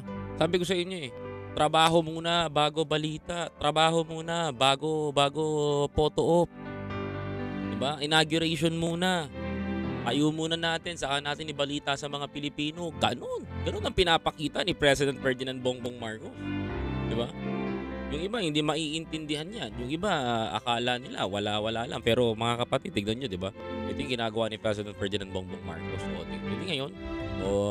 Di maharli ka, mambanat ka, ganun lang kadali yun. Di ba mga kababayan ko? Very simple. Di ba? Maharli ka, ayan na. Di ba? Ganun lang kadali yun mga kababayan ko. Diba? Saka mambanat dapat si maharli ka ngayon. Ayan. Sinupalpal kayo ni Pangulong Bongbong Marcos. Di ba? Napalpal kayo sa katotohanan ni President Ferdinand Bongbong Marcos na ayan, trabaho muna bago magbalita, di ba? Kanina halos hindi ko mawari iyakan ng mga tao. But yung nakita ko dun, yung presence ng mga loyalistang pagmamahal nila. Nawalan lang ako ng signal dun banda nung lumapit na ako eh. Hanggang pinatay na yung signal namin.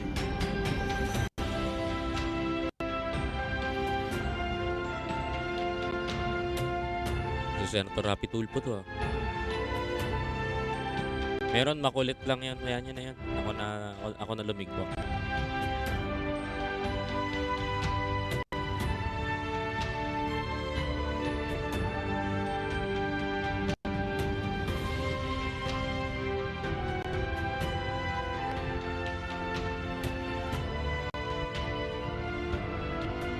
Kahit napuyat ako, kahit napagod ako, talagang hindi ko sinayang yung pagkakataon na to, mga kababayan.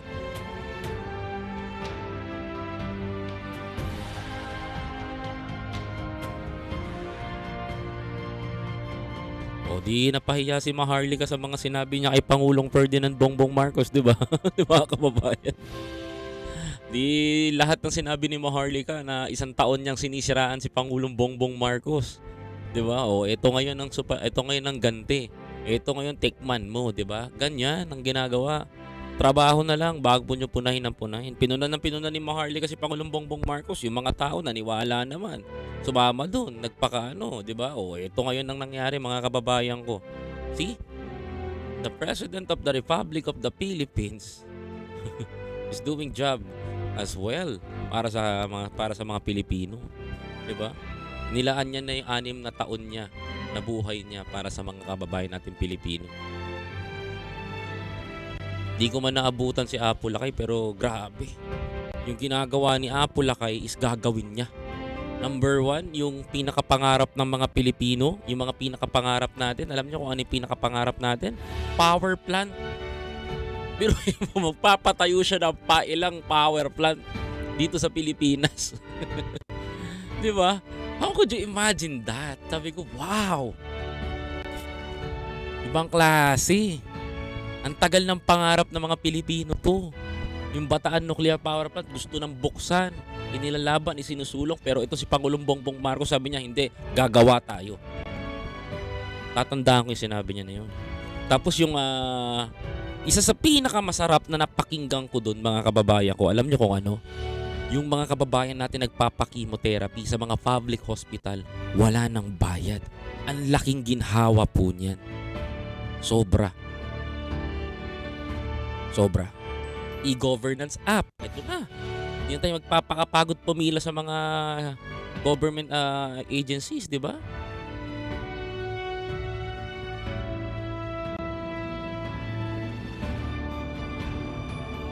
Sorry for that, medyo inaantok na talaga ako. Pagod talaga ako. At grabe yung pagod ko kanina. Kaya humihikab na ako, nangungalong mata na ako. Kasi ibang klase yung naramdaman ko na presensya ng mga kapatid natin loyalista doon. Talagang sobrang overwhelming sila lahat. Biruin nyo, napunta pa ako sa mga rallyista, napunta pa ako doon sa PNP, napunta pa ako doon sa mga kapatid nating Marcos loyalist. Grabe. Kausap ko nga si Teddy Casino kanina. One-on-one kami ni Teddy Casino ni Congressman Raul Manuel tsaka ni Calio D. Grabe, di ba? Tapos gustong-gusto ko doon yung isang Marcos loyalist pumunta doon sa gitna nila tapos nagwawawagayway ng kamay, ginaganyang peace sign, kapayapaan daw kumakanta. Di ba? Wow, grabe. Oo, Nay, talagang papahinga ako. Talagang hindi nakakayanin na mata ko. Talagang nahihirapan na yung aking isip na what we call this na hindi ko naman sabi mag-function na mag-isip kasi sobrang pagod, as in umaga pa lang at tutuon na kami.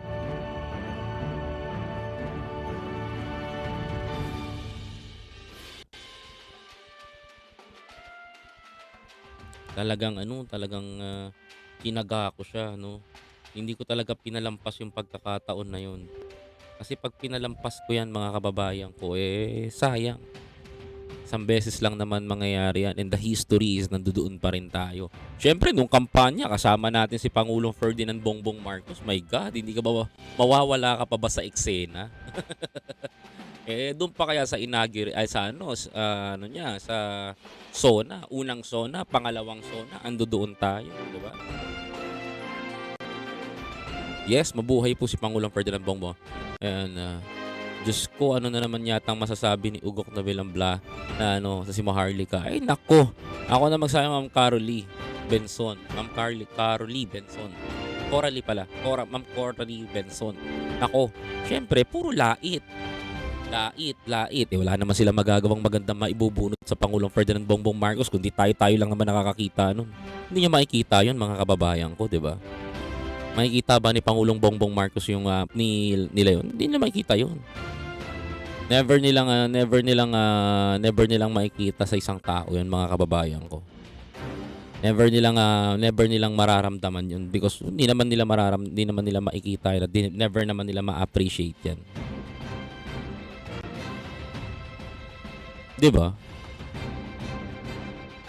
If ma-appreciate niyan, okay. Pero pag pangit, titirahin nila si Pangulo. Ganun naman ang laban ng mga yan eh.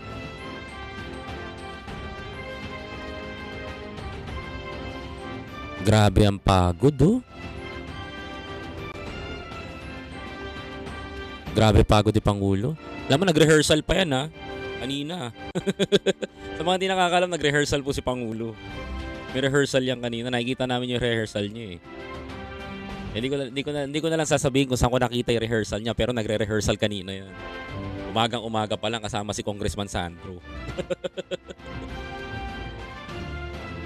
Salamat po sa 310 likes. Thank you very much po. At sa mga nag-super chat, maraming salamat po. Ma'am Carolee and Ate Mabel Belina. Thank you very much kay Nanay Carmen. Kahit na half day yan, nandito. Si Tita Lily, nandito mga kababayan ko. Talagang di nawala. Nakaka-proud bilang Pilipino dahil may PBBM tayo na tumatayo sa lahat ng responsibilidad, di tulad ng puro pakitang gilas lang sa una. Ayan, di ba? Yun ang pinaka doon. Yun ang pinaka what we call this is highlight. Tama ka dyan, admin. Ayan. Nako, Dino Benson, last warning mo na to. Maliligwak ka sa akin. Huwag kang makulit. Bawal mag-promote. Ayan. At sa lahat ng mga kababayan natin, maraming salamat po sa inyo, sa lahat ng tumutok sa akin kanina, sa lahat po ng mga nanood, sa lahat po ng sumuporta mula doon sa laban. Ako po yung nagpapasalamat sa inyo dahil this is it, mga kababayan ko. This is second na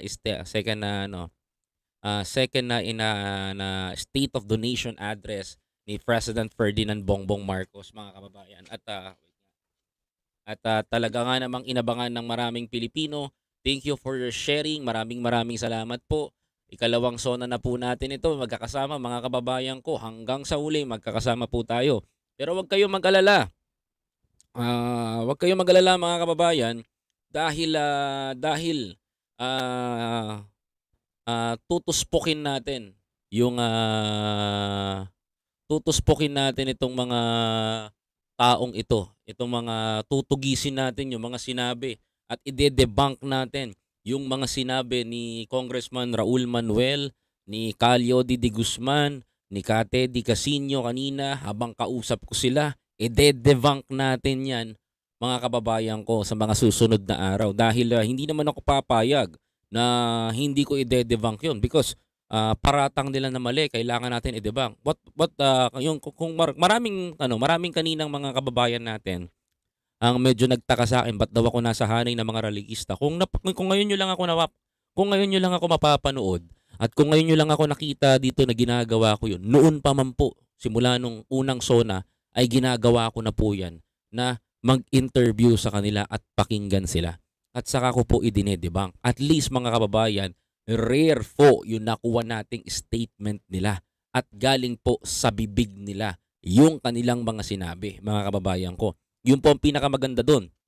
Isa pa, mga kapatid, kung ano po yung narinig nila at nakita nyo po yung mga kanilang mga sinabi, yung kanilang mga narinig nyo po yung kanilang mga paratang na ang grado daw ng Pangulong Ferdinand Bongbong Marcos ay 0, debunk natin yan mga kababayan ko. Dahil higit sa lahat mga kababayan ko, ito po ay ang gawa ni Pangulong Ferdinand Bongbong Marcos na ipinakita sa ating mga Pilipino. In the first SONA, sinabi niya ang mga plano niya. Sa second SONA, kung mapapansin nyo, tinupad niya yung mga plano niya sa lahat. At ngayong ikalawang SONA, meron siyang mga gagawin sa atin at mga pangako na kailangan mangyari sa Pilipinas. And lahat ng iyon mga kababayan ko, kung babalikan nyo po at kilala nyo talaga ang mga Marcos, yun po ay ang mga plano ng kanyang tatay mga kababayan. Plano po yun ni Pangulong Ferdinand Edralin Marcos, si former President Ferdinand Edralin Marcos mga kababayan ko.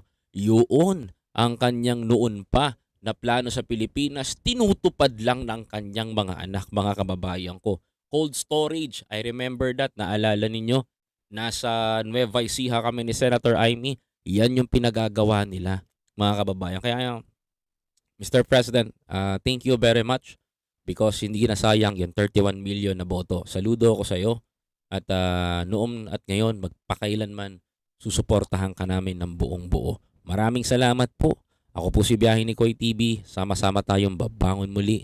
Magpapahinga na po ako. Kailangan ko na pong magpahinga. Ako po yung magpapaalam muna, pero magkikita-kita po tayo sa mga susunod na araw. Maraming salamat po. Thank you very much. Huwag nyo pong kalimutan panoorin yung mga uploads ko. At tuloy-tuloy nyo pong suportahan yung mga video na nilalabas ko. At kung bago po kayo sa channel ko, please don't forget to like this live streaming nang sa ganun mga kababayan ko ay ma-notify po kayo sa mga video na ilalabas ko. Maraming salamat. Muli po tayong nagbabalik sa YouTube. Mas lalo po tayong lumalakas, mas lalo tayong dumadami at mas lalo tayong nagiging inspired na gawin ito dahil nandiyan po kayo. Ako po si BYAHE ni Koy. Once again, sama-sama tayong babiyahe. Sama-sama tayong babangon muli. Hindi po babiyahe ha. Pagod na talaga ang lolo ninyo. Anyway, maraming salamat po. At magpapaalam na po ako in just a few minutes. Habang hinahanap ko tong outro video ko. At ako po'y kailangan na magpahinga. Kailangan na po natin ng tulog dahil maaga tayong nandoon. Ako po yung papaalam na. Maraming salamat po. Thank you very much sa walang sawang pagsuporta kay Koy. Ako po'y magpapaalam na po sa inyo. Thank you very much po. Maraming salamat din po sa mga nanonood sa atin sa Facebook at sa YouTube. Thank you very much po sa inyo. Ingat po kayo palagi at walang sawang magpapasalamat sa inyo. Kung wala kayo, wala pong BYAHE ni Koy dito sa inyong harapan. Maraming salamat po. Ingat po kayo palagi. Carry the flag! Ingat po. Maraming salamat. Ingat po kayo palagi. Bye!